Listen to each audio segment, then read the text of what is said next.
रुपया 2। जिसके भी भाव हो वो बढ़ा सकते हैं इस बोली को। और 31,331 रुपया 1, 31,331 रुपया 2, 31,000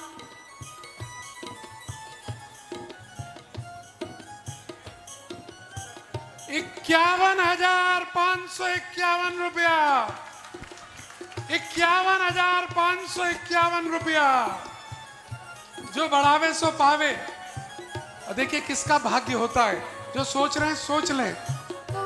डॉक्टर शांतनु चौधरी को मैं यहाँ पर स्वागत के लिए बुलाऊंगा। मेरे पीछे आ जाएं कृपया करके, यहाँ आइए।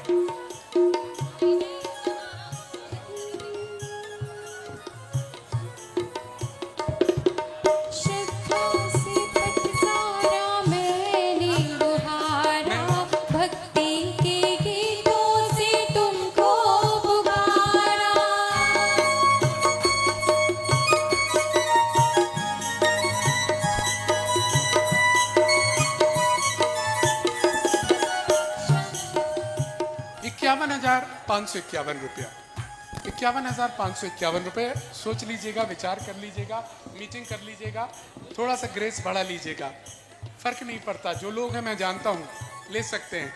51,551 रुपये, 51,551 रुपये 1। और पीछे वाले भी अगर सोच रहे हो तो सोच सकते हैं। 51,551 रुपया 2। और देखिएगा एक एडेड, हेलो, एक कॉम्प्लीमेंट्री, जो भी पाठ प्रक्षालन करेगा उसके साथ मंजू जी जरूर खड़ी होंगी, फोटो सेशन जरूर कराएंगी मंजू। तो देखते हैं किसका भाव आगे आता है। 51,551 रुपये, 51,551 रुपये 1। और 51,000। इतने सारे मंडल हैं, इतने सारे सेठ लोग बैठे हैं आगरा के। क्या बात है, क्या सोच रहे हैं शशि जी, क्या सोचते हैं ये लोग? कुछ नहीं है पास मेरे, कुछ नहीं है पास मेरे, जो करूं मैं तुमको अर्पण। गुरु माँ तेरी दया से है ये नवजीवन, गुरु माँ तेरी दया से मिला है ये नव। 51,551 रुपये 1 और 51,551 रुपये 2। जाने दें, बढ़ाएं। 51,551 रुपये 1, 51,551 रुपये 2 और 51,551 रुपये 2.5, पौने 3। और ये 3। और ये सौभाग्य मिला है श्रीमान हमारे आगरा दिगंबर जैन परिषद के अर्थ मंत्री आचार्य चैत्र सागर जी महाराज के वर्षा योग के राकेश जैन जी पर्दे वालों को जोरदार तालियों के साथ। मंजू जी आप साथ में जाइएगा।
बहुत बहुत धन्यवाद। इस बीच हमारे आगरा की शान, हमारे गौरवाध्यक्ष की शान, भारतवर्षीय दिगंबर जैन तीर्थ क्षेत्र कमेटी के राष्ट्रीय उपाध्यक्ष, पीएनसी इंफ्राटेक लिमिटेड के सीएमडी आदरणीय भाई साहब प्रदीप जी आ चुके हैं।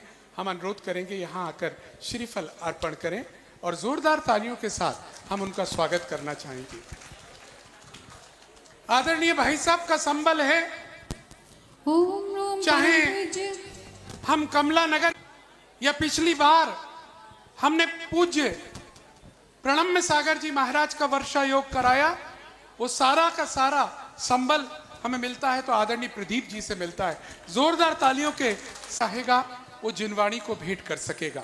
मैं चाहूंगा जिनवाणी भेंट करने के लिए नाम महेश जी कृपया करके आगे आकर लिखना शुरू करें।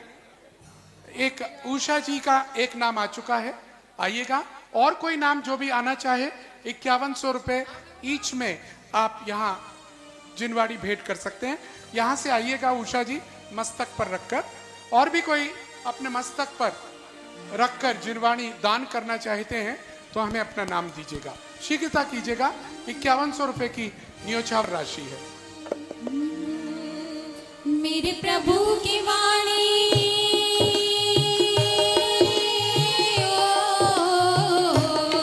मेरे प्रभु की वाणी जग कल्याणी, लगती सबको प्यारी। मेरे प्रभु की वाणी, मेरे प्रभु की वाणी।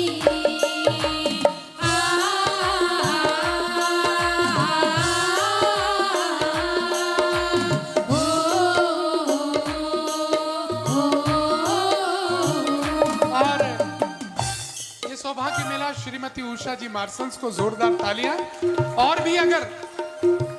और भी अगर किसी को ये सौभाग्य का मौका चाहिए, हमारे आदरणीय सिंघई परिवार यहाँ बैठा हुआ है, आइएगा। सिंघई भोलानाथ जी सिंघई परिवार हमारे मध्य आकर जिनवाणी भेंट करेगा, जिनवाणी भेजिएगा। और भी किसी को अपना नाम लिखाना है, आप आकर हमें नाम लिखा सकते हैं। जिनके भी भाव आज के दिवस में जिनवाणी भेंट करने के हो रहे हो, कृपया करके नाम हमें देने की कृपा कीजिएगा। आइएगा, भोलानाथ जी सिंघई परिवार की महिलाएं भी आगे आ जाएं। मेरे प्रभु की वाणी,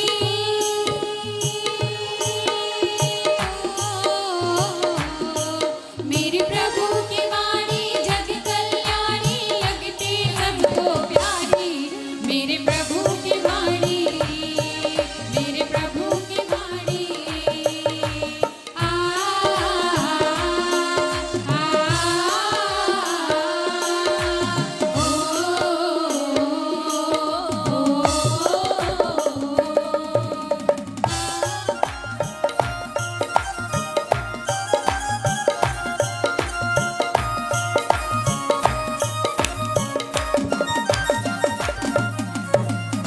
रसमयी रसना बना दो, हमको अपना आसरा दो।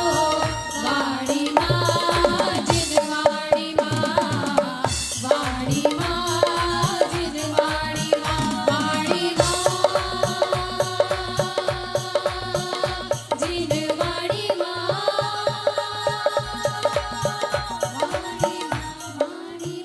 वाणी माँ।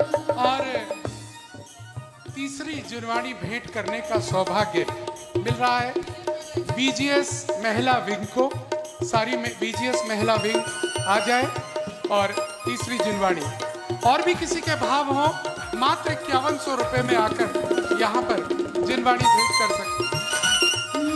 अब ना करेंगे मनमानी, मनमानी, हृदय धरेंगे जिनवाणी।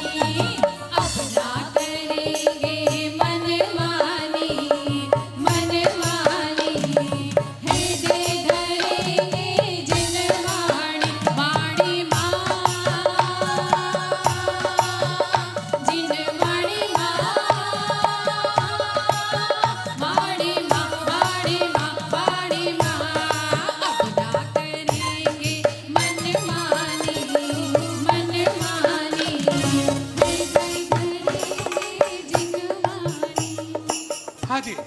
के भाव अगर हो रहे हो जिनवाणी भेंट के तो कृपया हाथ उठा सकता है। पुरुषों में भी किसी के भी भाव अगर हो। हमारे नरेंद्र कुमार जी फर्नीचर, आइएगा जोरदार तालियों के साथ।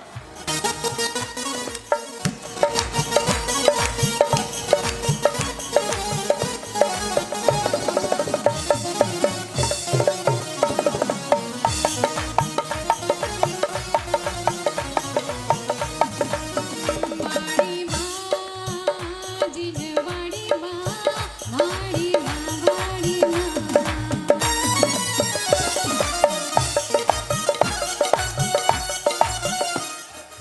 और एक और सौभाग्यशाली जागृति, जैन जागृति महिला मंडल के भी भाव हुए हैं यहाँ पर जिनवाणी दान करने के। आ जाएं, 5100 रुपए की मात्र राशि है। करेंगे मन मानी, हृदय धरेंगे जिनवाणी। अपना करेंगे मन मानी, हृदय धरेंगे मन मानी। वाणी माँ जिनवाणी माँ, वाणी माँ।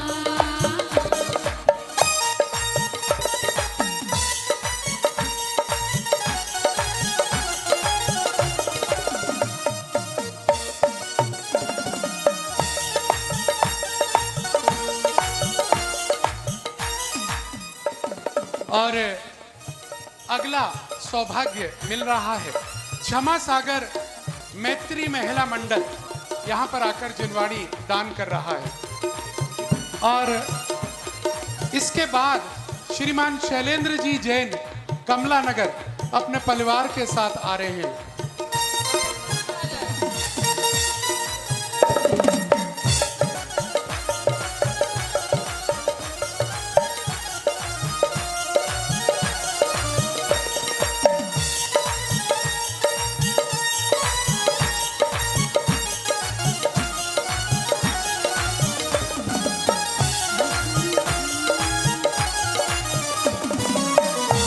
करेंगे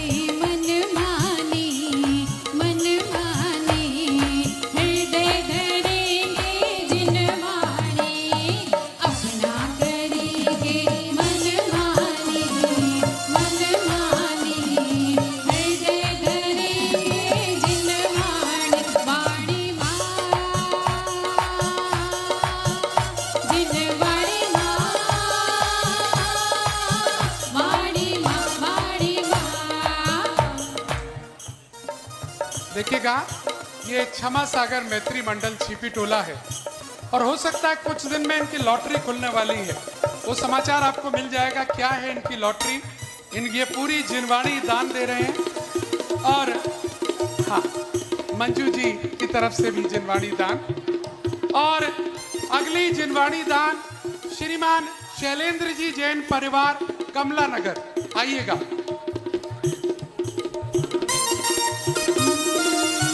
हम तुम्हारे थे गुरु माँ, हम तुम्हारे हैं,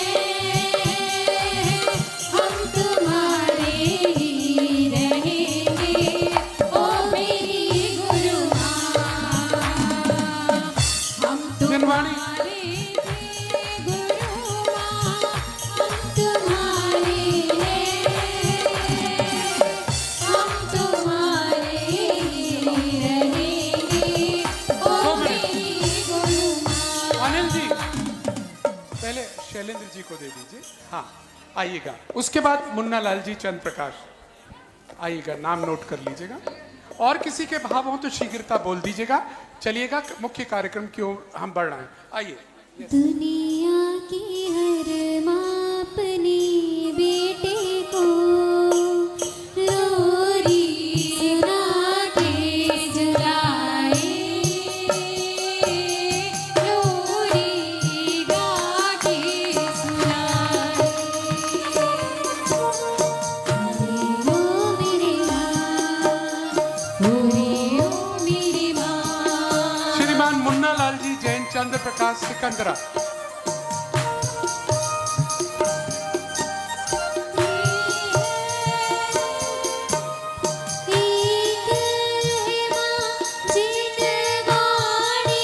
और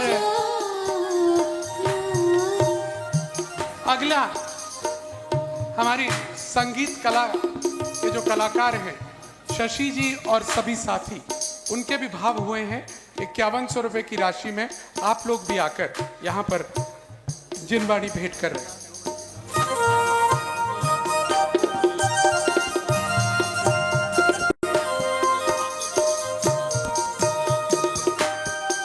बैठ जाओ, बुला लो।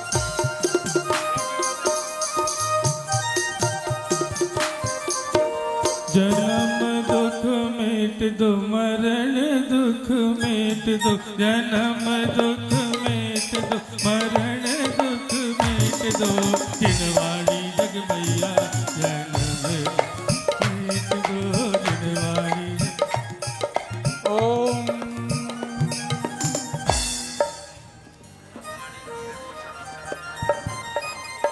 और आइएगा, प्रारंभ करना चाहेंगे एक मंगल नृत्य के साथ आज की सभा का। मैं अनुरोध करूंगा हमारे यहाँ के स्थानीय कलाकारों से कि मंगल नृत्य प्रारंभ कराएं। मंगल नृत्य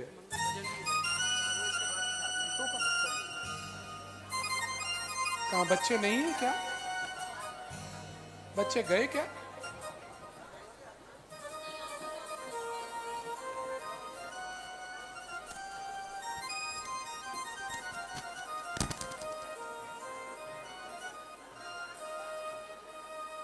शीघ्रता किया करिए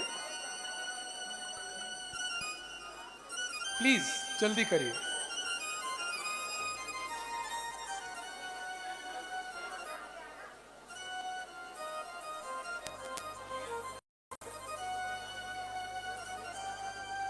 साउंड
शत नमन हमारा।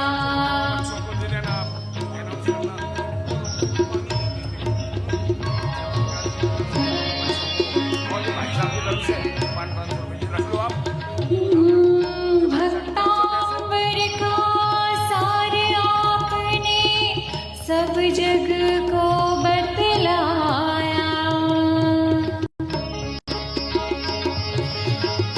भक्तांबर का सार आपने सब जग को बतलाया।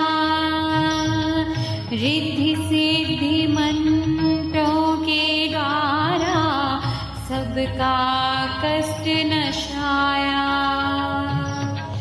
जग कल्याणी तुम सद्ज्ञानी करुणा सिंधु मां। ओम अर्हं नमः, ओम अर्हं नमः।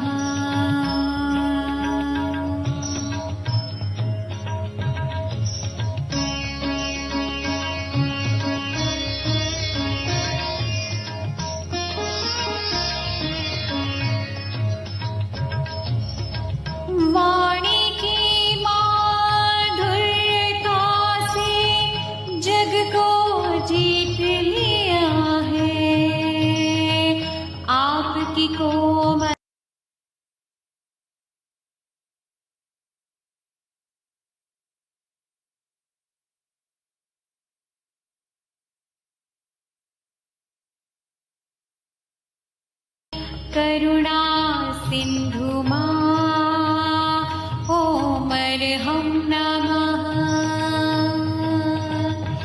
ओम अर्हं नमः ओम अर्हं नमः ओम अर्हं नमः।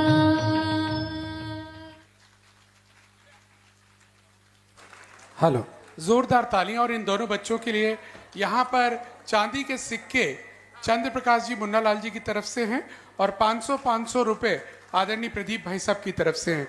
मैं हमारे दिल्ली से पधारे गेस्ट प्रदीप जी से अनुरोध करूंगा ये इन बच्चों को प्रदान करें।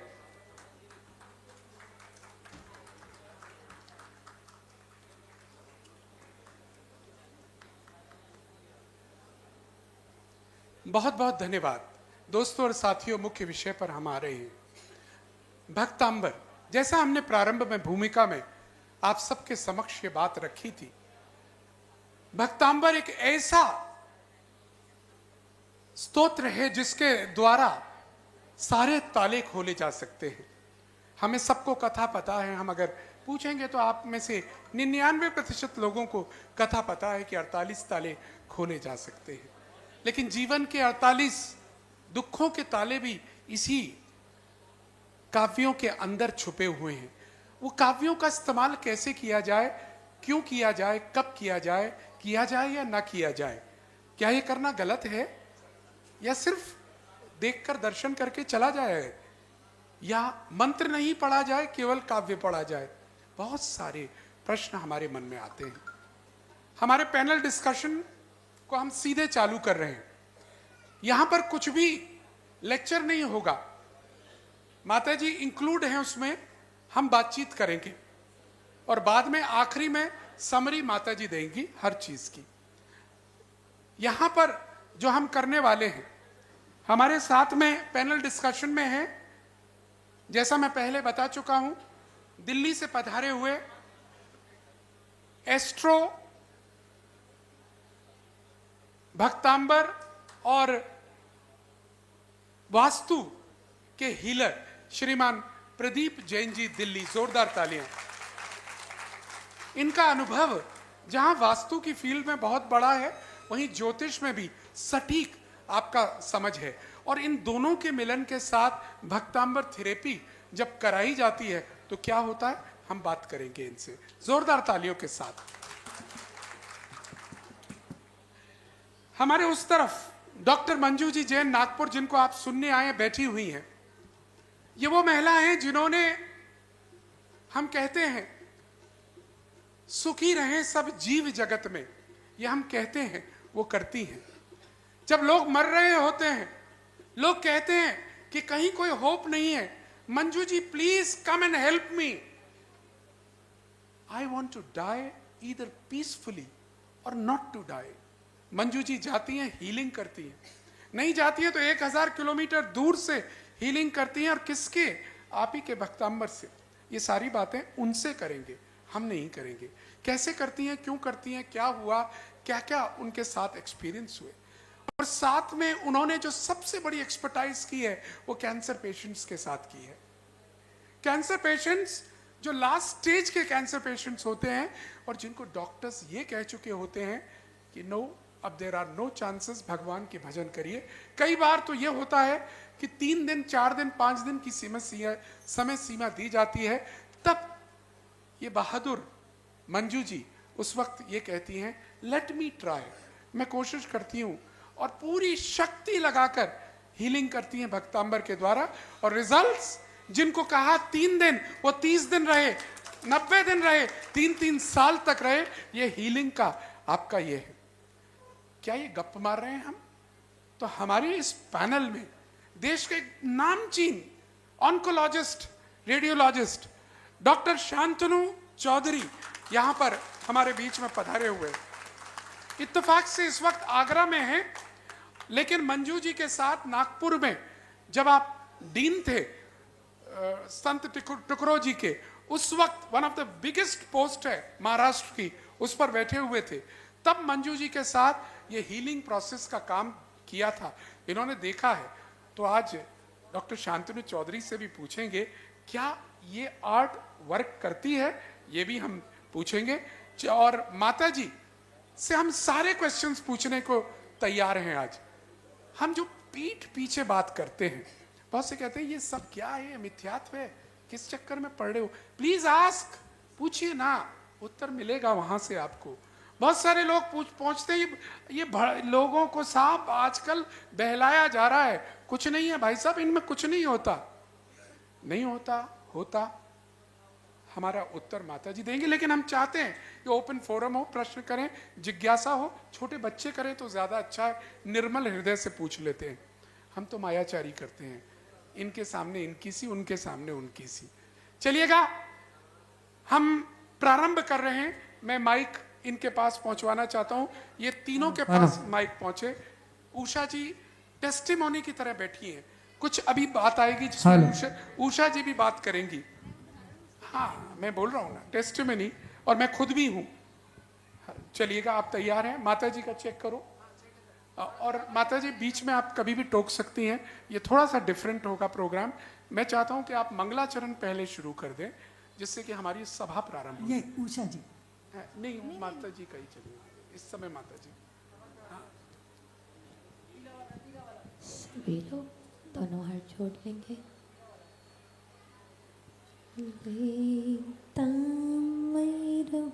प्रणिति मौलिमणि प्रभाणा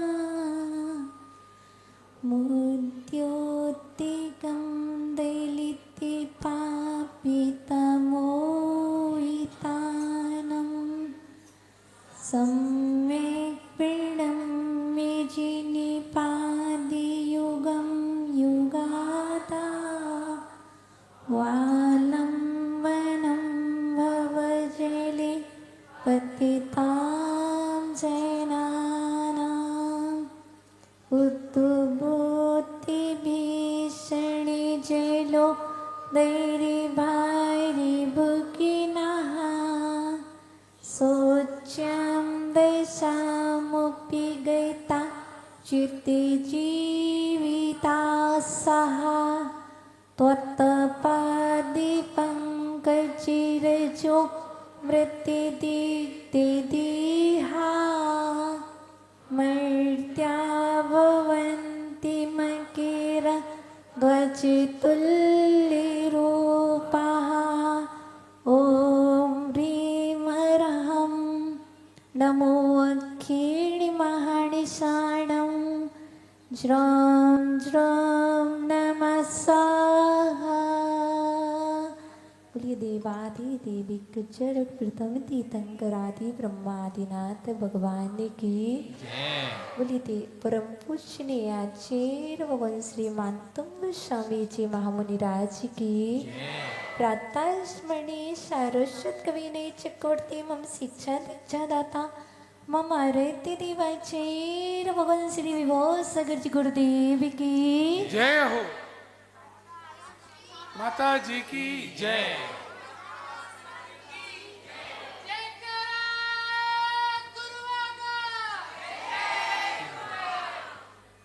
चलिएगा साथियों, प्रारंभ करते हैं आज की हम इस टॉक शो को थोड़ा सा अलग तरीके से, अलग अंदाज से। सबसे पहले मंजू जी का जोरदार तालियों के साथ स्वागत करें। मंजू जी, आगरा में वैसे तो शायद आप आ चुकी हैं, ये लेकिन समाज के बीच में संभवतः ये प्रथम प्रस्तुति है आपकी। बिल्कुल। मंजू जी, ताजमहल देखा है या नहीं? जी देखा। अच्छा, चलिए, ताजमहल, क्योंकि ताजमहल से खूबसूरत यहाँ के लोग हैं, तो मैंने कहा कि अपने लोगों की तारीफ कर दूं, जरा तालियां बजा दें हम सब।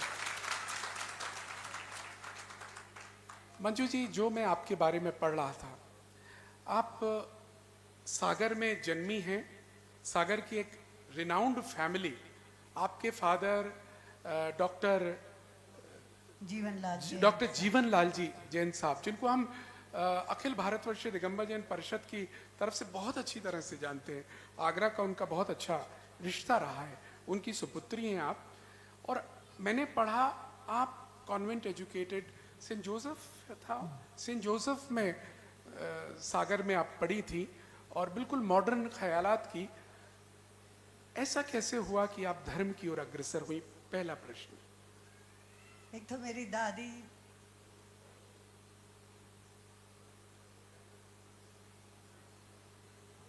उषा जी जब तक अपना बताएंगी फिर। चलिए, मैं कुछ नहीं, मैं जब तक प्रदीप जी से पूछूंगा, कोई बात नहीं, आप थोड़ा सा सही है। तो प्रदीप जी, आइए अपन बातचीत करते हैं। मंजू जी से हम बात करेंगे। प्रदीप जी, बहुत सारे लोग आपके पास आते हैं, तरह तरह की बातों को लेकर आते हैं। सबसे ज्यादा प्रॉब्लम कहाँ नजर आ रही है आपको? लोग क्या क्या प्रॉब्लम्स लेकर आते हैं? मन में शांति नहीं है। क्या बात है, ये तो साहब हमारा भी प्रश्न है। तो आपने क्वेश्चन कर दिया तो उत्तर भी बताइए। आप क्या बताते हैं उन लोगों को? इच्छाएं। इच्छाएं। जी। इच्छाएं निरोधस तपाहा, ऐसा कुछ कहना चाह रहे हैं? नहीं, हाँ हमें जो मिला है उसमें संतुष्ट नहीं है जी हम सिर्फ दूसरों को देख रहे हैं, जी अपनी तरफ नहीं देख रहे कि हमें कितना मिला है। जी और बस इसी से परेशान है। हर घर में कैंसर नहीं है, हर घर में अपने जैन समाज समृद्ध समाज है, कोई दिक्कत नहीं है। अपनी समाज में तो दिक्कत नहीं है जी। कि सबके पास खूब पैसा है। 95% महिलाओं के, पुरुषों के परिवार संपन्न है, कोई दिक्कत नहीं है, सबके पुत्र पुत्री भी हैं। लेकिन और सबसे ज्यादा परेशान भी अपनी समाज है, क्योंकि दूसरा ऐसा क्यों कर रहा है। इसको आप भक्तांबर थेरेपी में कैसे प्रयोग करते हैं? आनंद पैदा कर कर। आनंद ये कैसे हो सकता है? आनंद हम सबके अंदर है, उसको निकालते कैसे हैं? जब प्रभु की भक्ति करते हैं निस्वार्थ भाव से। तो क्या आनंद कोई और चीज में नहीं है, सिर्फ भक्तांबर में ही ऐसा क्या विशेष है? भक्ति में आनंद है, भक्तामर में नहीं। तो फिर हम यहाँ भक्तांबर की परिचर्चा क्यों कर रहे हैं? भक्तामर ऐसा शब्द है कि जिसका शुरू भी अमर करता है और अंत भी अमर करता है। दूसरा ऐसा कोई स्तोत्र नहीं है। और जहां तक मैंने पढ़ा सुना और गुरु महाराजों के मुख से सुना कि पूरे संसार का भक्तामर एक अकेला ऐसा स्तोत्र है जिसमें रचयिता खुद गारंटी ले रहे हैं कि तम मान तुम अवस्थाम समुपैति लक्ष्मी, कि मैं मानता हूं, गारंटी लेता हूं कि जो पढ़ेगा, सुनेगा, श्रवण करेगा वो अवश्य मोक्ष लक्ष्मी को प्राप्त करेगा। क्या बात है, वाह। तो देखिएगा, नई बात निकल कर आई कि यहाँ पर सर्टिफिकेट भी दे रहे हैं आचार्य हमें कि जो यह पढ़ेगा उसको करेगा। लेकिन साहब, हमारे लोगों का कहना है, हम तो रोज पढ़ते हैं, हमारी दादी माँ बैठी हैं उधर पीछे, वो कहती है मैं तो सुबह दोपहर शाम सब जगह पढ़ती हूँ, मुझे तो कछु ना होवे। ना होवे ना, पढ़ रही तो कछु ना होवे, ठीक है, फिट एंड फाइन है। ओके, आपका भी पॉइंट है।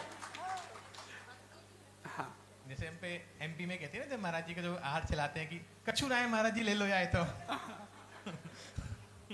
तो ये वो वाला कछु ना है। चलिए वो वाला कचुनाए है। जी। आपने अपने जीवन में इस भक्तांबर से किस प्रकार से लोगों को बाहर निकाला? किस फेस में? Physical, financial, mental? फिजिकल की बात पहले करूंगा मैं, सबसे ज्यादा फिजिकल में। 2 मिनट शुरुआत से कर दूं अगर समय? और यस सर, जी। हम तो बुलवाने वाले हैं, बस बोल तो आपको ही है। जैसे आपने दीदी से सवाल किया कि आप इस फील्ड में कैसे आए। जी। मैं भी बिजनेस क्लास फैमिली से हूँ, अनाज का दाल का बिजनेस है हमारा। हाँ, संस्कार मम्मी ने शुरू से डाले कि जब भी परिवेशन आते, 10 लक्षण आते थे तो एक समय भोजन दे मिलता था, तो शुरू से ही आदत चलती रही। फिर 2005 से 10 लक्षण पूरे करने प्रारंभ कर दिए, 10 के 10 अभी तक जो कंटिन्यू चल रहे हैं। तो इतना ही था, इससे ज्यादा कुछ नहीं था। तीर्थ स्थल पे जाना, धर्म करना, भगवान की भक्ति करना, इतना ही था, ऐसा कुछ नहीं था। एक हमारे परिचित मित्र को, बहुत खास, बहुत पारिवारिक मेंबर, 2008 में कैंसर डिटेक्ट कर दिया, मुंह का कैंसर। और डॉक्टर साहब सामने बैठे हैं कि डॉक्टर ने बताया कि मुंह का कैंसर ऐसा कैंसर है जो बहुत तेजी से ग्रो करता है और चांस बहुत कम होते हैं। उन मित्र को मैक्स हॉस्पिटल साकेत में दिखाया, डॉक्टर चतुर्वेदी जो वहाँ के सीनियर हेड हैं। सर्जरी की डेट रख दी। वो मित्र इतने खास थे कि बिल्कुल परिवार से भी बढ़कर, उन्होंने बोला मैं जीना चाहता हूँ, मुझे बचा लो। वो ऐसे मित्र थे हमारे, हैं सॉरी, कि जिनसे भगवान का नाम लेने की कहते ना मंदिर चल दो, तो वो हमें भी उल्टा बोलते थे, तो तू तो मंदिर जाकर बैठा रहे कर, तेरे पास तो काम वाम तो है नहीं, तो मंदिर में बैठा रहे, भगवान ही तेरा पेट भर देंगे, ऐसे कहते थे। लेकिन जब परिस्थिति आई, समस्या उल्टी हुई, तो बड़ी मुश्किल समय हो गया। एज कुछ भी नहीं, 28 साल की एज उस समय। सोचो कितना, 1 साल पहले मैरिड हुई तो जीवन ऐसे लगने लगा कि सब कुछ टूट जाएगा, और जो अपने खास होता है उससे ज़्यादा लगता है, तकलीफ होती है कि उसकी नहीं हो रही है तो समस्या मुझे हो रही है, मेरे परिवार को हो रही है। बस शौकिया हमने रेकी को सीखा था, और प्रज्ञ सागर जी महाराज के पास, सुर सागर जी महाराज के पास, वसुनंदी महाराज के पास हमें ये था कि रेकी चलो अपना इंडियन थेरेपी नहीं है, इसको अपने जैन दर्शन से कैसे कनेक्ट किया जाए, कैसे जोड़ा जाए। तो भक्तामर के पास एक श्लोक के बारे में पता था, मंजू जी से बहुत बाद में मिले, कि इससे हील हो सकता है, जैसे ट्रीटमेंट हो सकता है। हमने जहाँ पढ़ा वहाँ सीखा, उन्होंने बताया कि श्रद्धान सबसे बड़ी चीज है। श्रद्धान, अगर आपका श्रद्धान है तो सब कुछ हो सकता है, नहीं है तो कुछ नहीं हो सकता। अब हम बिल्कुल नए थे फील्ड में, हमने किसी का बुखार भी ठीक नहीं किया जीवन में, यहाँ कैंसर की बात आ गई। मतलब पहली बार सिर पे बोझा पड़ गया इतना बड़ा कि कैसे ठीक होगा, और वो भी दूसरे का हो तो समझ में आती है, अपने का इतने अपने का कि शायद माँ बाप से बढ़कर कोई अपना। मैं मेरी वाइफ दोनों ने, हमने, गुरु माँ साक्षी हैं, भगवमाता साक्षी है, 1 महीने उनकी इस दिल से एक्टिंग करी रेकी से और भक्तामरीन से, कि शायद अपने पूरे प्राण झोंक दिए हमने कि या तो ये रहेगा या हम रहेंगे। अब हमें अनुभव तो था ही नहीं कि सर्जरी करानी है नहीं करानी, क्या होगा, क्योंकि पहली बार था, बिल्कुल अनट्रेंड थे, ऐसे जैसे कोई अभी गाड़ी चलाना सीख रहा हो, कहाँ चल रहा हो। सर्जरी हो गई, 1 हफ्ते बाद रिपोर्ट लेने गए, 22 की रिपोर्ट आई, डॉक्टर ने रिपोर्ट नहीं दी। 1 हफ्ते बाद फिर बुलाया कि अगले हफ्ते आना, फिर रिपोर्ट नहीं दी। फिर 3rd वीक में बुलाए कि अब आना। अब मन में कुछ डाउट पैदा हो गए कि शायद कुछ गड़बड़ है। यही होता है कि देखो डॉक्टर साहब बैठे हैं, कुछ गलत नहीं, कि कुछ मेडिकल में कुछ गड़बड़ कर दी है और इसलिए रिपोर्ट देना नहीं चाहते हैं। मेरे भाई के जो ब्रदर-इन-लॉ है वो IRS हैं, भैया बताते हैं, कई बार मिले हैं, तो हमने उनसे अप्रोच लगवाई। उन्होंने अपने ऊपर सीनियर लेवल पे वहाँ हॉस्पिटल में फ़ोन किया, तो डॉक्टर ने सबको बुलाया, जिसमें हम भी शामिल थे, उसके पापा को बुलाया। डॉक्टर साहब ने कहा कि मेरी लाइफ का ये पहला केस है कि जब हम ऊपर से बायोप्सी करी तो रिपोर्ट पॉजिटिव आई, और हमने जब नीचे का पूरा पीस निकाला तो नेगेटिव रिपोर्ट आई। और 3 रिपोर्ट आज भी मेरे पास रखी हैं, तीनों रिपोर्ट रखी हैं, टाटा मेमोरियल मुंबई, अपोलो और गंगाराम की तीनों रिपोर्ट रखी हैं। 4 रिपोर्ट हैं, 1 में पॉजिटिव है और 3 में नेगेटिव है। अब हमसे ये सर्जरी हुई है, 5.5 लाख रुपए उन्होंने उस सर्जरी के लिए, कि आप चाहो तो इस पैसे को रिफंड करा सकते हो। बस वो ही एक टर्निंग पॉइंट था कि जब ये हो सकता है तो फिर कोई भी हो सकता है। आपके पास मैं दोबारा आऊँगा। I think Manju ji normal हो गई होंगी।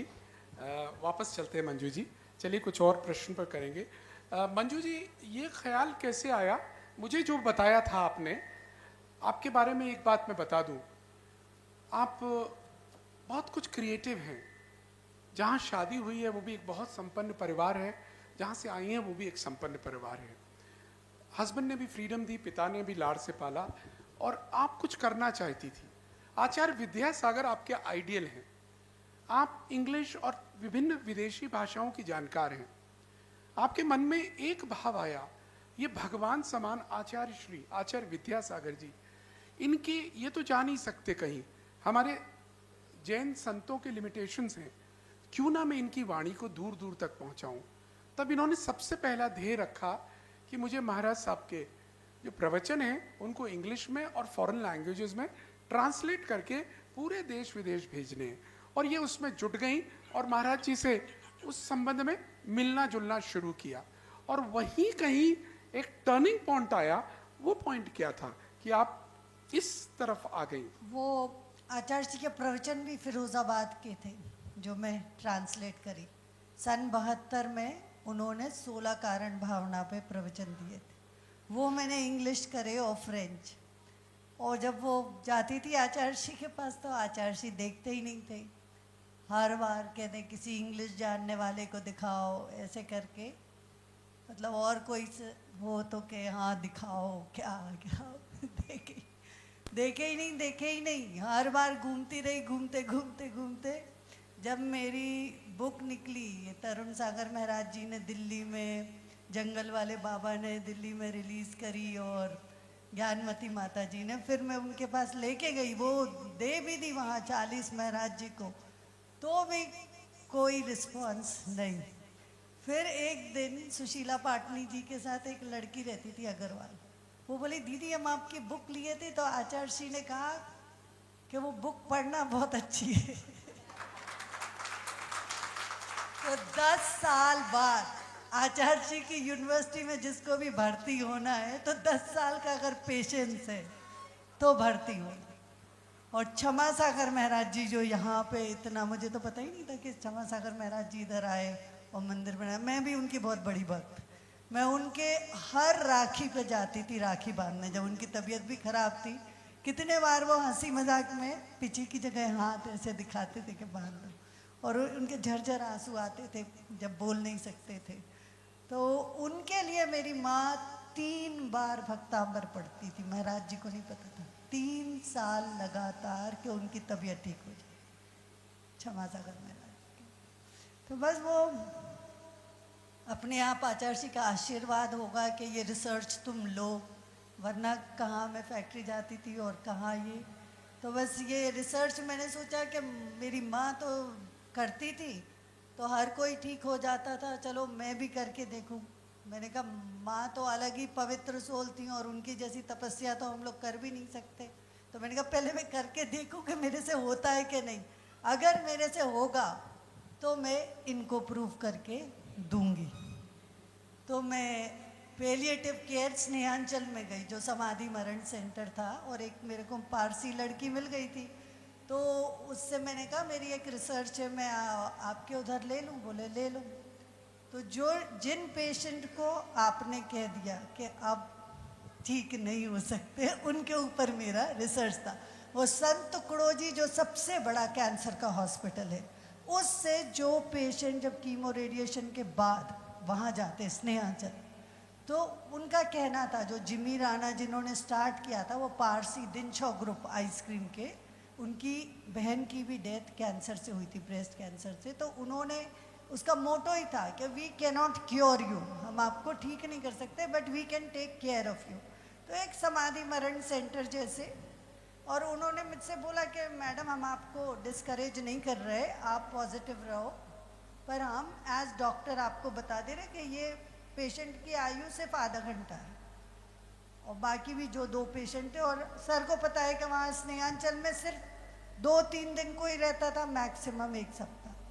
और वो तीनों पेशेंट जिनको मैंने लिया, और 42 साल और ये, और वो तीनों 3 महीने तक, और उनको छोड़ने भी गए उनके गांव, और आज भी उनके परिवार जुड़ा हुआ है।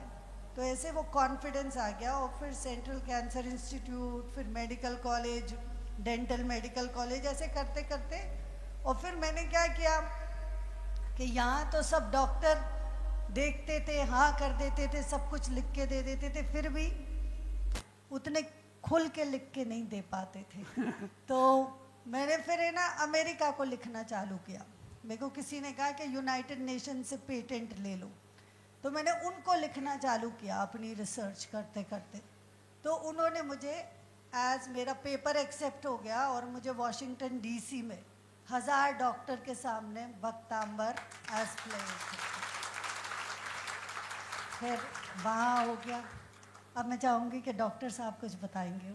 उनको बहुत नज़दीक से उन्होंने हमको फ्री प्लेटफॉर्म भी दिया, अपने वहाँ पे एक चेम्बर ही खुलवा दिया था हम सब के लिए कि हम लोग चैंटिंग करेंगे। तो आप बहुत अच्छे से जानते मेरी रिसर्च, और आज यहाँ आ गए। इन्होंने तो आज ऐसे ही बोला कि शांतनु डॉक्टर, तो मैंने कहा मैं तो बहुत अच्छे से जानती हूँ, पूरे इतने बड़े मेडिकल कॉलेज के डीन आप यहाँ विराजमान हैं।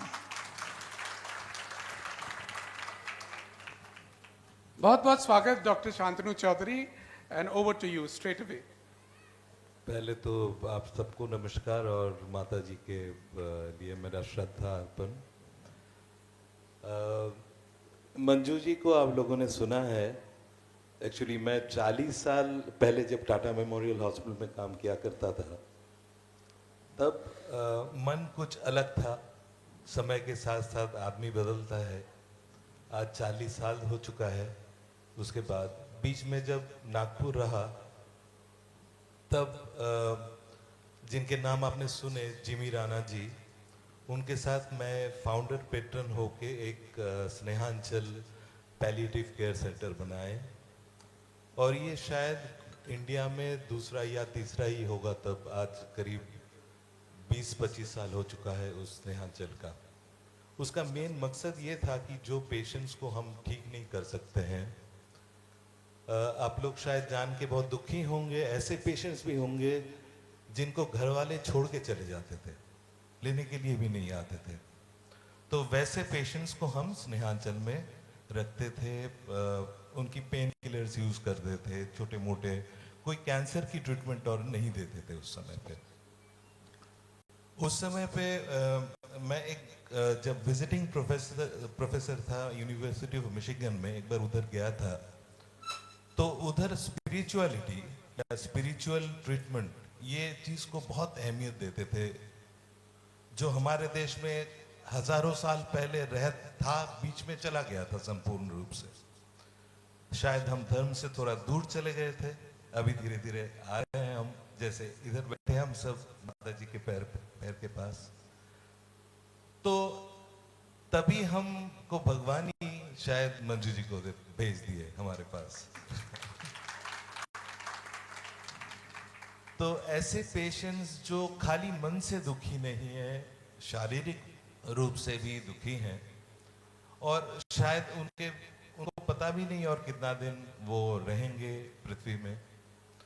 तो इन सब पेशेंट्स को मंजू जी आके स्पिरिचुअल काउंसलिंग, उनको हीलिंग, थेरेप्यूटिक हीलिंग, ये सब करते थे। शुरू में आप जानते हो कि डीन होते हुए भी साथ में टीम को लेके चलना पड़ता है। तो इस चीज को मुझे एक्सप्लेन करने में बहुत दिक्कत हुई थी, क्योंकि ज्यादातर लोग सोचते हैं कि ये टोटका है, शायद क्या करेंगे, पेशेंट्स को किसी के हाथ में दे दे क्या। तो ये विश्वास को लाने के लिए जब 1, 2, 3 पेशेंट हो गया, मंजू जी के काम दिखने लगा सामने, मैं मंजू जी नहीं बोलूंगा, इसमें भगवान की काम बोलूंगा, उनके हाथ से जो चीज हो रहा था, तो वो जब दिखने लगा तो लोगों में तब धीरे धीरे विश्वास आना शुरू हुआ। और आगे जाके भी जैसे आपने सुना कि उन्होंने वॉशिंगटन डीसी में पेपर पढ़े, मुझे याद है उस वर्ल्ड कैंसर कांग्रेस में मेरा भी एक पेपर पढ़ा गया था। तो ऐसे धीरे धीरे जैसे स्वीकृति मिलता रहा, सबको जानकारी ये मिलता रहा कि कैंसर के ट्रीटमेंट में स्पिरिचुअलिटी या स्पिरिचुअल हीलिंग भी एक बड़ा मात्रा रखता है। तो आजकल कैंसर ट्रीटमेंट बहुत बदल चुका है।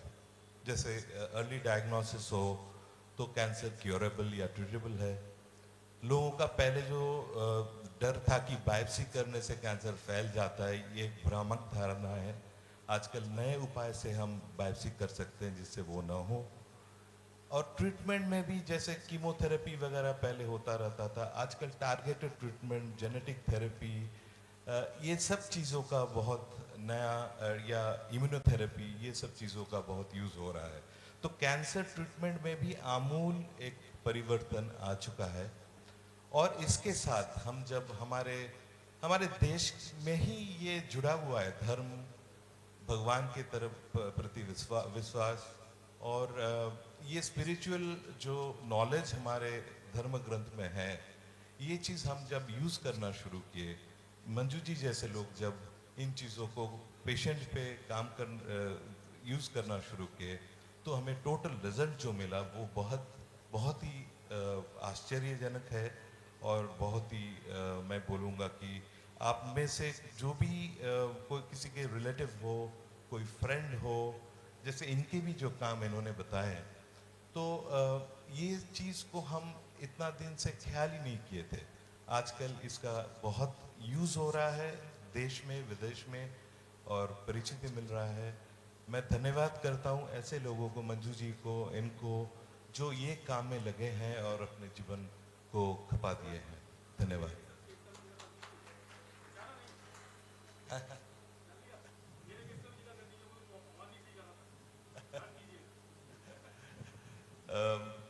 नहीं ठीक है,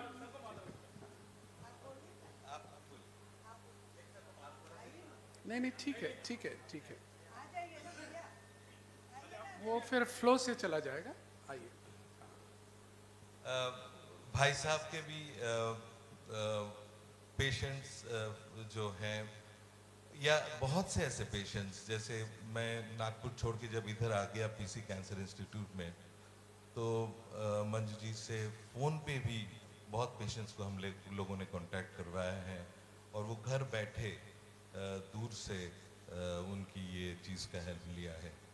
तो मैं मेरे ख्याल से धन्यवाद करता हूँ कि ये काम जो वो कर रहे हैं और पेशेंट्स को फ़ायदा मिल रहा है, उसके लिए डॉक्टर होने के नाते मैं ट्रीटमेंट अच्छे से दे सकता हूँ, अच्छे से बात कर सकता हूँ, प्यार दे सकता हूँ, कंपैशन दे सकता हूँ, एम्पैथी दे सकता हूँ, लेकिन एक स्पिरिचुअल मात्रा जो है वो मंजू जी या भाई साहब जैसे एक मात्रा अगर एडिशन हो जाए उसके साथ, तो ये एक संपूर्ण ट्रीटमेंट, होलिस्टिक अप्रोच जो बोलते हैं, ट्रीटमेंट की होलिस्टिक अप्रोच आ जाता है। धन्यवाद। जो मुकेश जी कह रहे थे मैं शॉर्ट में बता दूं, बिल्कुल यही हुआ। रिपोर्ट्स कुछ कह रही थी स्पिरिचुअल, जब इन्होंने अपना स्पिरिचुअल जो आस्था हम लोगों में है वो प्रयोग किया, वो डॉक्टर्स की सारी रिपोर्ट्स बदल गई। बाद में चौंकना पड़ा उन रिपोर्ट्स को देखकर। ये इन्होंने खुद महसूस किया, एंड दिस इज हैपनिंग, और डॉक्टर्स एक्सेप्ट करते हैं कि ऐसा होता है। ये टेस्टिमोनी एक है यहाँ पर, और मंजू जी रात दिन ये कर रही हैं, और इसीलिए हमने डॉक्टर साहब को बुलाया है। हम समझे कि ठीक है, हर कोई अपने धर्म की जय जयकार करना चाहता है, हर व्यक्ति अपनी चीज़ को अच्छा बताना चाहता है, लेकिन आप सबसे बढ़िया बात कि ये सबके ऊपर कर रही है। मुझे आज बता रही थी, मैं आपकी बात से ही चुरा कर बोल देता हूँ, कि आपके पड़ोस में एक सरदार जी थे, और वो सरदार जी को प्रॉब्लम में आने पर आपने उनकी भक्तांबर थेरेपी की, और जब उन्हें लाभ हुआ तो आज ये स्थिति है कि यूएस के इतने सारे केस जो नॉन जैन हैं वो लगे हुए हैं, और क्या कर रहे हैं? भक्तांबर, नथिंग एल्स, भक्तांबर और आस्था से। और माता जी, एक बात हमने इनसे और पूछी, हमने पूछा, भाई साहब से भी पूछा कि केसेस में आपका मतलब 100% कहाँ मिलता है, जैन में या नॉन जैन में? ये बोले नॉन जैन में 100% मिलता है।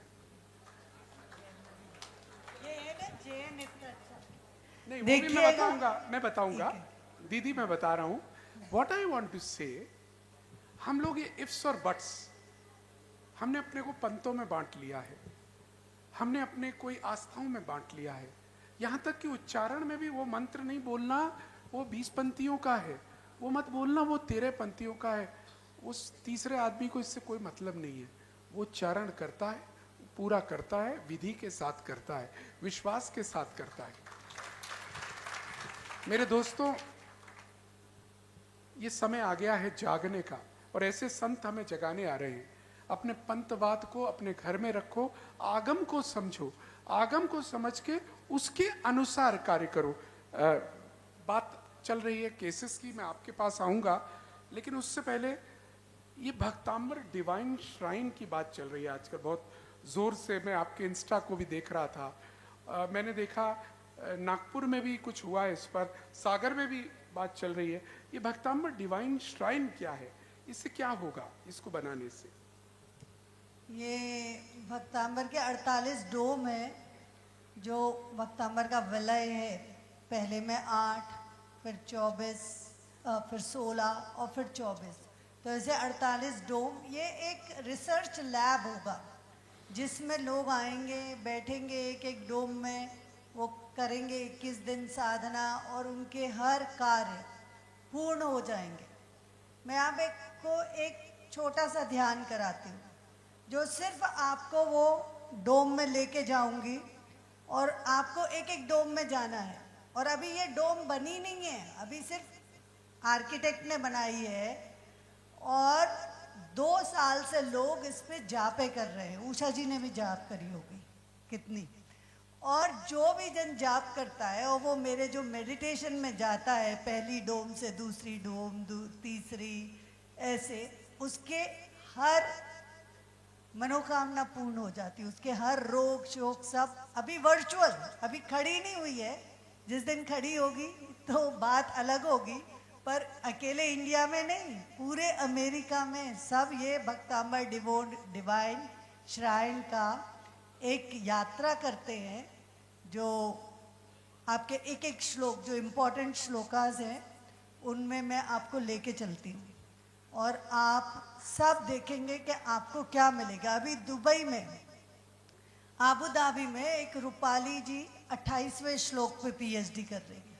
तो मैंने उनको ऐसे ही कहा कि सबको दे दो कि अपनी अपनी विशेस लिख के दें और आप एक गूगल फॉर्म भरा लो और 21 दिन उनसे साधना कराओ, आपके जूम पे आते हैं और फिर 21 दिन बाद फीडबैक लो। तो वो रूपाली जी का 1 सप्ताह बाद फ़ोन आया कि दीदी वो तो उनकी विश अभी 7 दिन में 50% लोगों की पूरी हो गई, अभी तो 21 ही दिन नहीं है। तो वो रूपाली जी वगैरह पूरे पैंडमिक में 3 साल से जूम में है, हर जगह क्लास ले रहे हैं, उनके बच्चे दिन रात लगे हैं, जैसे अभी ये बच्चियां लगी थी ऐसे। तो एक पहले हम अनुभव इनका सुनेंगे उषा जी का, जो यहाँ आगरा में हर कोई जानता है कि उषा जी कितना हीलिंग देती थी भक्तांबर के हर जूम सेशन में, और इनकी वाणी इतनी मधुर, इनके सिर्फ भजन से भी पेशेंट ठीक हो जाते थे। और इनको कोरोना का अटैक हुआ और सिवियर, और इनके ही मुखाग्र से सुनेंगे। आज बिल्कुल वैसे ही बैठी हैं जैसे पहले थे। सभी को सादर जय जिनेंद्र। और मंजू दीदी जो ग्लोबल भक्तामर की मदर कहलाती हैं, मैं उनको मदर नहीं, मैं उनको दीदी बोलूँगी, जिन्होंने मुझे नया जीवन दिया। मैं इनके साथ जब से ये करुणा स्टार्ट हुआ था तो मैं जूम से इनके साथ जुड़ी थी और मैं इनकी जूम की क्लासेस लेती थी, सुनती थी भक्तामर के बारे में। और उससे पहले ये जो प्रदीप जी बैठे हुए हैं, इन्होंने भी जूम से ही भक्तामर स्टार्ट किया था।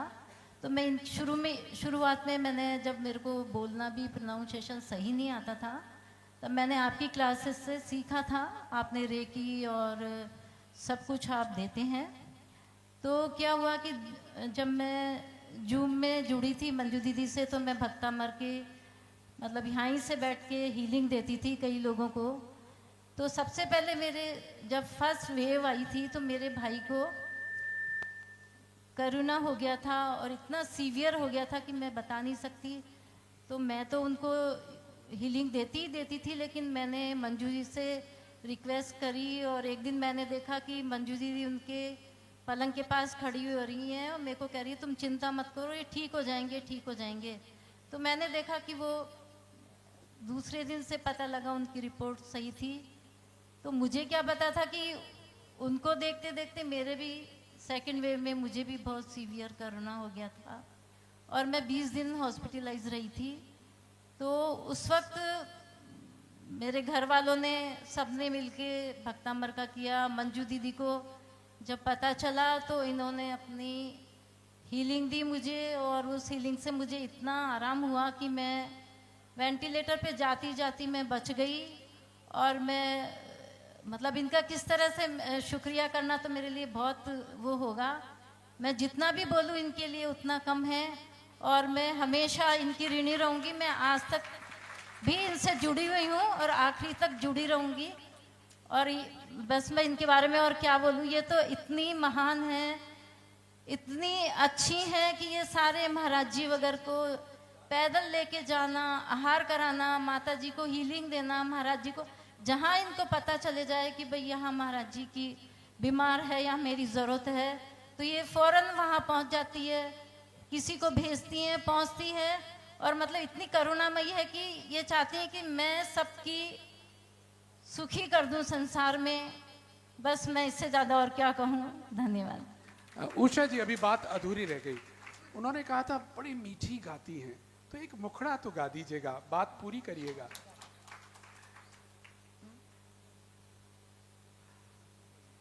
मैं कैसे गाऊं गुण तुम्हारी मुनीरा,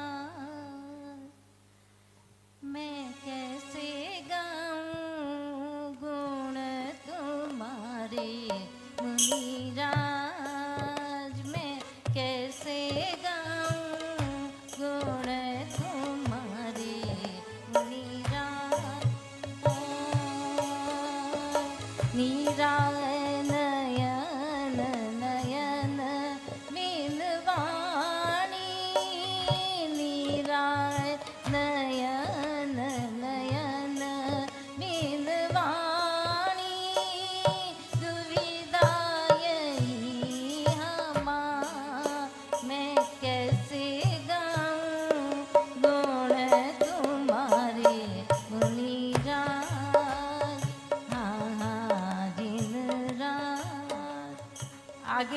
सुनना है हमें।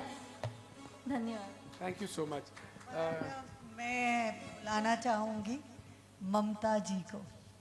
ममता जी ने बहुत भक्तांबर की आराधना करी है और आज जो मनोज जी इतना अच्छा बोल रहे हैं उसके वजह है ममता जी की साधना और उनकी जो माता जी हैं नागपुर में, उन्होंने जो 21 दिन व्रत करे, बिना नमक का भोजन करे। तो ममता जी आ जाइएगा, आप अपनी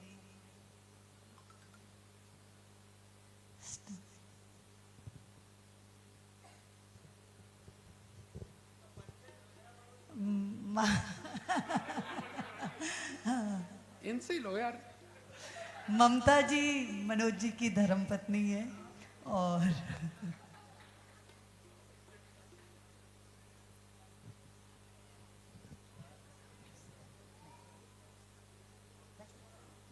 नहीं आप बैठिए, स्टैंड कम दिया।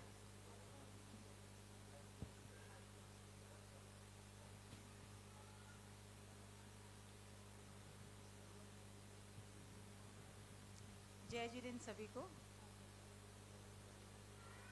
मंजू जी से परिचय मेरा बहुत साल पहले का है। दरअसल हम लोग दोस्त हैं, नागपुर से हैं वो भी, मैं भी नागपुर से हूँ। तो ये हमारे बचपन के फ्रेंड्स हैं। और जब बीच में मेरे हस्बैंड को, आप सबको शायद पता है इस बात का कि उनका हार्ट का ऑपरेशन हुआ था और उस वक्त में उनकी आवाज़ चली गई थी। आवाज़ चली गई थी तो लगता था जैसे जिस व्यक्ति की पहचान उसकी आवाज़ है और उसकी आवाज़ चली जाए तो कैसा फील हो सकता है। तो उस वक्त हम लोग बहुत परेशान थे। डॉक्टर्स भी 50-50 का था कि आएगी आवाज़ नहीं आएगी आवाज़।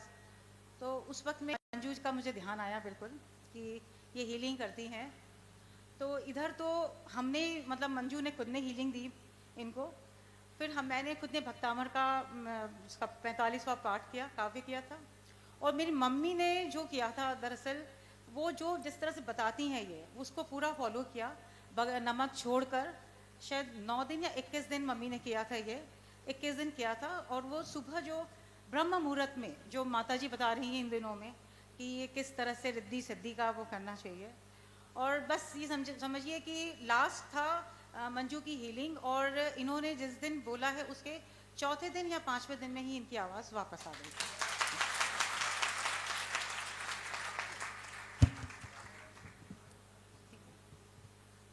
बहुत बहुत धन्यवाद दोस्तों। बिल्कुल मैं भी दो शब्द जोड़ना चाहूँगा इस वक्त। मुझे बहुत अच्छी तरह से याद है, मेरी आवाज़ बिल्कुल चली गई थी, बहुत कोशिश की जा रही थी। मेरे मित्रों ने, मेरे दोस्तों ने बहुत प्रार्थनाएं भी उस वक्त की थी, लेकिन आवाज़ थी कि आने का नाम ही नहीं ले रही थी। तब जैसा ये सब कुछ हुआ इंस्टेंस, और मुझे ध्यान है उस वक्त रात्रि का पहर था, मैंने मंजू जी को उससे पहले नहीं देखा था, लेकिन बहुत सुंदर आवाज़ मेरे कानों में जा रही थी।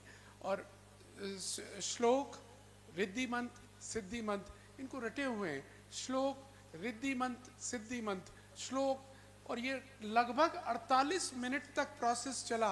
वो समय मैं भूलता नहीं हूँ मंजू जी, वो आवाज़ आज भी याद है। मैं सुन रहा हूँ आपको, लेकिन वो कुछ और थी, कोई डिवाइन आवाज़ मेरे कानों में आ रही थी।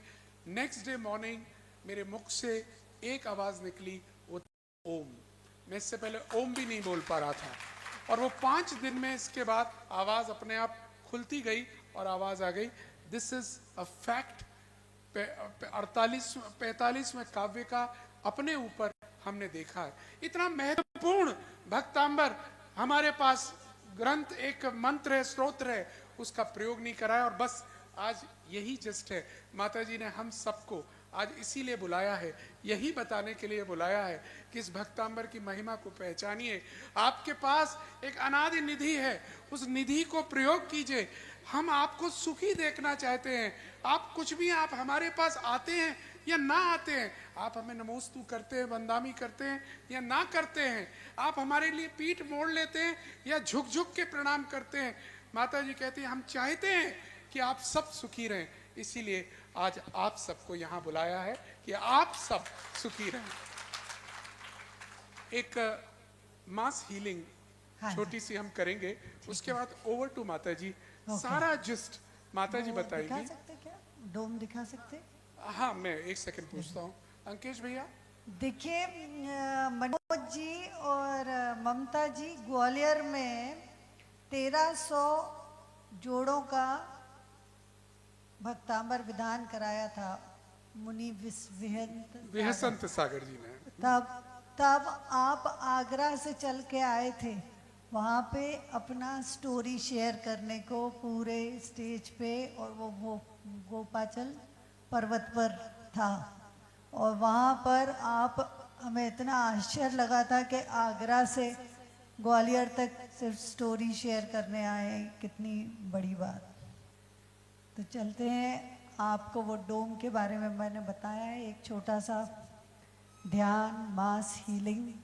तो सभी लोग एक रिलैक्स पोजीशन में एकदम शरीर को ढीला करके बैठ जाइए, और बस वो डिवाइन श्राइन मेरे ख्याल तो सबने देखी होगी, इन्होंने आगरा के ग्रुप में भी डाली है, और इतनी जगह वो 48 डोम जो अंगूर की तरह लटक रही हैं, वो एक वंडर ऑफ वर्ल्ड है। जैसे कोई ऑरोविल गया हो मातृ मंदिर पौंडीचेरी में, वैसे ही वो है, और उसमें वलय हैं जिसमें नीचे के जो 24 हैं उसमें मुनि संत आरिका माता लोगों के लिए ध्यान के लिए बनाया, ऊपर के 16 डोम और 8, ऊपर से सनलाइट आएगी डायरेक्ट, बीच में आचार्य मानतुंगाचार्य, रात में मूनलाइट, और बेसमेंट में मेडिटेशन सेंटर है। जो भी देखता है वो कहता है कि it is wonder of the world. और जब वो बनेगा तो जब हम बैठेंगे, तो अभी तो अपन सिर्फ वर्चुअल जर्नी करेंगे उसका। दीदी स्क्रीन पर नहीं आ पा रहा है, लेकिन आप कोई ऐसे बात ही नहीं, ऐसे ही सभी ने देखा होगा, वो व्हाट्सएप पे बहुत घुमा है, फेसबुक इंस्टाग्राम सभी जगह पोस्ट करती रहती हूँ, शायद माता जी ने भी देखा होगा। और आप डॉक्टर मंजू जैन 25.com पे जाएंगे तो होम पेज पे ही भक्तांबर डिवाइन श्राइन है, उसमें स्क्रॉल डाउन करेंगे तो नीचे 4 वीडियोस हैं, उसका प्रोजेक्ट रिपोर्ट है, उसका प्लान है, और सब कुछ है। और धीरे धीरे और आपके पास विभिन्न चैनल के थ्रू भी आएगा। तो आंख बंद करके वो डिवाइन श्राइन में एंटर करना है, और धीरे धीरे एक एक श्लोक रिद्धि, एक एक डिवाइन श्राइन में। तो विजुअलाइज करें, take 3 deep long breath, inhale, inhale, inhale. Visualize yourself as if you're sitting on a branch of a tree and your body is lying down like a dead body. आपका शरीर एक मृत काया के समान पड़ा हुआ है, और आपकी आत्मा एक पेड़ के ऊपर बैठी हुई है। This is an out of body experience. ये एक शरीर के बाहर की यात्रा है। आत्मा जो शरीर से बाहर आके शरीर की जर्नी करके एक एक शरीर के ब्लॉकेजेस, एक एक शरीर के रोग दूर करेगी। So your soul is sitting on a branch of a tree and your body is lying down like a dead body, और आप उसकी यात्रा करेंगे। तो एकदम शरीर को ढीला छोड़ेंगे, एकदम रिलैक्स रिलैक्स रिलैक्स, एकदम पूरा शरीर ढीला छोड़ दीजिए, सब के समान। कभी डेड बॉडी नीचे डूबती नहीं है, वो ऊपर तैर के ऊपर आ जाती। क्यों? वो इतनी हल्की रहती। वो पूरा स्ट्रेस निकाल के बॉडी को लूजन कर दीजिए, एकदम लूजन। Left foot and right foot. आपको आपकी जो आत्मा है वो सिल्वर अम्बिलिकल कॉर्ड से जुड़ी हुई है, आपकी नाभि से, और आप अपने मदर के गर्भ में एक नवजात शिशु की तरह बिल्कुल स्ट्रेस फ्री पड़े हुए हैं। और देख रहे हैं अपने दोनों पैरों को, left foot and right foot. Visualise your left foot and right foot, पूरा अंगूठा, उंगली, तलवा, एड़ी सबको ढीला छोड़ दीजिए, एकदम ढीला। लेफ्ट फुट, राइट फुट, उसके पूरे 72 एक्यूप्रेशर पॉइंट को स्टिमुलेट कर लीजिएगा एकदम। जो आपके लिवर से कनेक्टेड है, जो किडनी से कनेक्टेड है, वो सारे, जिस तरह एयरपोर्ट पे आप रिफ्लेक्सोलॉजी कराते हैं वैसे आपके पैरों की, तलवों की रिफ्लेक्सोलॉजी हो रही है, बिल्कुल जैसे कि आप स्पा में हैं। और धीरे धीरे चलिए अपने पिडली पे, काफ मसल्स, वो काफ मसल्स, वो जो मसल्स एंटेंगल हो गए हैं, जो उलझ गए हैं, जैसे बाल उलझ जाते हैं तो कंघी से धीरे धीरे ब्रश से हम हौले हौले सुलझाते हैं, वैसे ही वो आपकी पिडली जो जिसमें इतनी मसल्स टाइटन हो गए हैं, वो धीरे धीरे हौले हौले, जैसे आप शिखर जी से यात्रा उतर के आके मालिश कराते वैसे एक स्मूदनिंग ऑफ मसल्स हो रही है, एक स्ट्रेटनिंग ऑफ हेयर जैसे केराटिन कराते हैं, एकदम हौले हौले पूरे मसल्स रिलैक्स हो गए, एकदम रिलैक्स रिलैक्स रिलैक्स। धीरे से अपने घुटनों पे आ जाइए। दोनों घुटने, जिनके भी नी ट्रांसप्लांट होना, जिनके नी जॉइंट में प्रॉब्लम है, वो विजुलाइज करिए वो घुटने जो टाइट हो गए हैं, वहाँ पे जो पटेला बोन है, वहाँ जो फ्लूइड कम हो गई, जहाँ फ्लेक्सिबिलिटी नहीं है, वो कहते हैं घुटने में दिमाग है क्या, वो पूरे जो फिक्स्ड आइडियाज़ हैं, जो फिक्स्ड आइडियाज़ हैं, वो घुटनों को भी टाइट कर रहे हैं, फ्लेक्सिबिलिटी लाना है उनमें। और धीरे से पढ़ेंगे हम 14 वाला श्लोक, और उससे आपके पूरा घुटना रिलैक्स होगा, रिजुवनेट होगा।